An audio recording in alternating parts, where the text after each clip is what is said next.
अस्सलाम वालेकुम। बहुत से लोग हमसे पूछते हैं कि ओल्ड दुबई और न्यू दुबई में क्या फ़र्क है। ओल्ड दुबई में जैसे कि डेरा, अलनादा, करामा, बर दुबई और अलसीफ आता है। आज जैसे कि आप देख सकते हैं मैं मौजूद हूँ अलसीफ। आप मेरे पीछे देख सकते हैं बिल्डिंग्स हैं।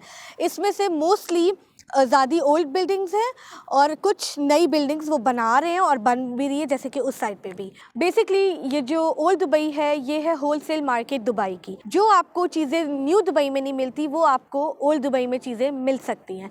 जैसे कि आप ओल्ड दुबई की साइड पे आते हैं, आप अगर विज़िट करें गोल्ड सूक, वो बिल्कुल जैसे पिछले सालों में हमारा ओल्ड दुबई था, वो अभी तक वैसी ही बिल्डिंग्स बनी हुई हैं, वैसे ही वहाँ पे रेस्टोरेंट्स, घूमने फिरने की जगह, सब कुछ वैसे है। अगर हम प्रॉपर्टी की बात करें, फॉर एग्ज़ाम्पल आप न्यू दुबई में 3 बेडरूम 2.5 मिलियन का लेते हैं, लेकिन ओल्ड दुबई में आपको 3 बेडरूम 1.5 मिलियन का मिलेगा। लेकिन हालांकि कुछ लोग ये भी अफोर्ड नहीं कर सकते, वो जैसे शेयरिंग पे आते हैं, बेड शेयर करते हैं, रूम शेयर करते हैं, उसके लिए भी ओल्ड दुबई बहुत सस्ता है। जैसे कि अगर आप शेयरिंग लेते हैं न्यू दुबई में, वो आपको पड़ेगी 1500 टू 2000 AED दिरहम्स। लेकिन अगर आप ओल्ड दुबई की बात करें, यहाँ पे आपको शेयरिंग मिल सकती है 300 दिरहम से लेके 1500 दिरहम तक। अब मैं आपको एक बड़ी ख़ास बात बताती हूँ ओल्ड दुबई की।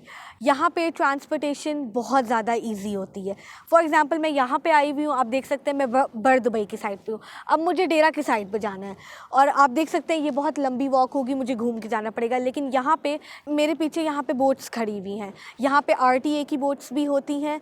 ये बोट्स सिर्फ 2 से 5 दिरहम लेती हैं, आपको पूरा एक चक्कर दिला के आपको दूसरी साइड पे ले जाती हैं। आपको ज़्यादा वॉक भी नहीं करनी पड़ेगी। जैसे कि डेरा में ज़्यादातर बैचलर्स रहते हैं, फैमिली नहीं रहते और बहुत कंजेस्टेड एरिया भी है। फिर ज़्यादातर लोगों को मसला आ जाता है ट्रांसपोर्टेशन का। यहाँ पे आप मेट्रो यूज़ करते हैं, मेट्रो के बाद मेट्रो बस होती है, उसके बाद इनकी प्राइवेट जैसे ये बोट्स होती हैं, ये भी आपको ट्रैवल करके लेके जा सकती हैं। इन दी एंड जो लोग क्वेश्चन कर रहे थे कि पुराने दुबई और नए दुबई में क्या फ़र्क है, इसमें बहुत ज़्यादा फ़र्क आता है। एक तो प्राइसेस के लिहाज से, दूसरा ये आपको यहाँ पे सस्ती बिल्डिंग्स या आप रूम्स कह लें या ऑफिसेज़ के लिए आप देख रहे हैं आपको मिलेगा।